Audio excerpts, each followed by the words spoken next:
yo saludo con gusto al abogado penalista Francisco Gaitán. Muy buenas noches, Francisco, ¿cómo estás? Buenas noches, muy bien, con mucho gusto de volver a estar con ustedes. Igualmente, Francisco, bueno, pues hace unos días también tú estuviste con nosotros cuando analizábamos el caso del Bester Gordillo. En ese sentido, ¿qué implica que la PGR haya decidido la recalificación del delito de delincuencia organizada a asociación delictuosa? Mira, aquí vale la pena decir que en un principio, en algunas mesas de conversación con ustedes anteriormente, cuando inició el proceso de investigación del exgobernador, nosotros les comentábamos y le comentamos al auditor del Financiero que lo que iniciaba era un proceso de investigación.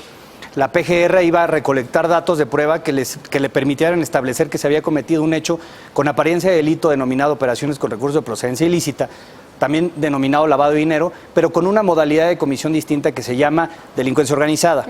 Esta delincuencia organizada está prevista en una ley específica, Ley Federal en contra de la delincuencia organizada, y específicamente sucede cuando cuando tres o más personas se unen para que de forma permanente y reiterada empiecen a cometer delitos o ciertas conductas delictivas que encuadren dentro de este tipo de delincuencia organizada. Ahora bien, en ese entonces lo que hacíamos como reflexión es, en algún momento cuando termine la investigación, situación que ya sucedió ahorita, la PGR con los datos que tenga va a tener que acusar. Esa es una fase distinta del procedimiento penal. Va a decir, si yo tengo elementos suficientes, acuso a Javier Duarte por la comisión de un hecho delictivo específico. Lo que nosotros vemos el día de hoy es que en este escrito de acusación que presenta la PGR, para lo que le alcanza son los delitos por los cuales se está acusando. Quiere decir que comenzó a investigar, se vinculó a proceso al exgobernador por ciertos delitos, pero al día de hoy la PGR con lo que tiene es por lo que llega a presentar un escrito de acusación para iniciar una nueva fase del procedimiento, que es la etapa intermedia. Una etapa en donde, ¿qué es lo que esperamos? Que tanto la defensa del exgobernador como la PGR debatan sobre los datos de prueba que tienen, que en este momento se convertirán en prueba para pasar a juicio, y van a debatir sobre de dónde lo sacaron, qué tan lícitos fueron, cómo fueron obtenidos, y con esta evidencia llegar a juicio. Entonces, esta es la etapa que apenas va iniciando. Lo que hizo la PGR no fue reclasificar un delito. Lo que hizo la PGR fue, con lo que le alcanzaba, acusar al exgobernador ante un órgano jurisdiccional, que en este caso es un juez de control federal. Abogado, ¿y bajo qué circunstancias se puede dar esta reclasificación de un delito, judicialmente hablando? Tiene que ver con los datos de prueba con los que cuenta el órgano investigador.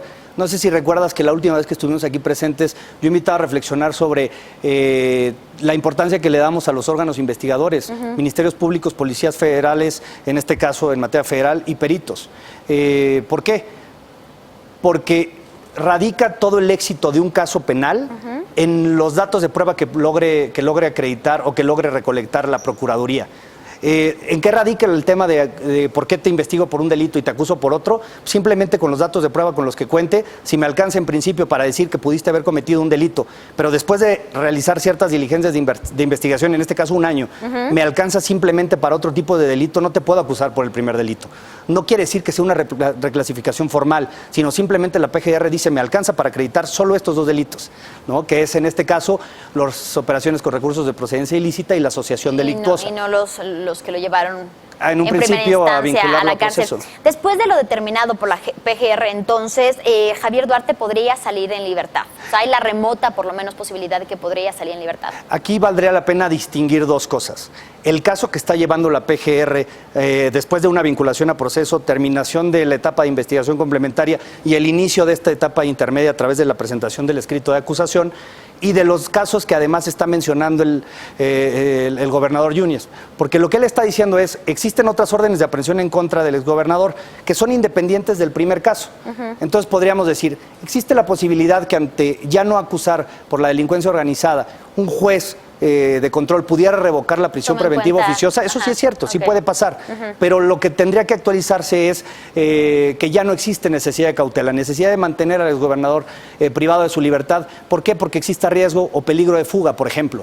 Pero en este caso, pues tenemos, bueno, es del conocimiento común que a lo mejor el exgobernador es muy fácil que de dejarlo libre, pues se fugue con los medios que tiene, con los contactos que pudiera llegar a tener, que pueda extraerse la acción de la justicia, y por ende ningún juez en este momento podría razonablemente dejarlo en libertad, ¿no? ¿Y hoy por hoy existen elementos suficientes para que él permanezca en prisión preventiva? La prisión preventiva se divide en dos. Prisión preventiva oficiosa para delitos previstos en el 19 constitucional. En el 19 constitucional está previsto la delincuencia organizada, homicidio doloso, violación, delitos cometidos con armas de explosivos, trata de personas y nada más. Pero para todos los demás delitos existe la prisión preventiva justificada, reitero. Para el caso de que la Procuraduría acredite que existen datos de que el exgobernador de quedar libre se puede extraer de la acción de la justicia, pues evidentemente él se quedará dentro. Curioso, porque la última vez que estuviste aquí me comentabas que según tu experiencia no han habido casos o sentencias más bien por lavado de dinero, ¿no? Entonces vemos que esta vez ocurre lo mismo, se le acusa por lavado de dinero como a Elbester Gordillo y al final del día esto se tiene que desestimar porque no aplica, ¿no? Bueno, el día de hoy la PGR tiene todavía un reto mucho más grande que el que cuando inició, porque ya se acabó su etapa de investigación. Entonces, al día de hoy, y una maravilla el sistema acusatorio es que es un sistema entre partes. Seguimos partiendo de la base de que el exgobernador al día de hoy es inocente, todavía no ha sido juzgado. Estamos en una etapa preparatoria al juicio. En esta etapa intermedia se debatirá sobre los medios de prueba. La PGR tendrá que solventar la forma de obtención de todas las pruebas que recolectó en su investigación para que no se le vayan a caer antes de irse a juicio. Pero en el juicio tendrá que ser perfecta la Procuraduría para efecto de que las hipótesis delictivas que al día de hoy está acusando al exgobernador sean suficientemente contundentes para obtener una sentencia condenatoria.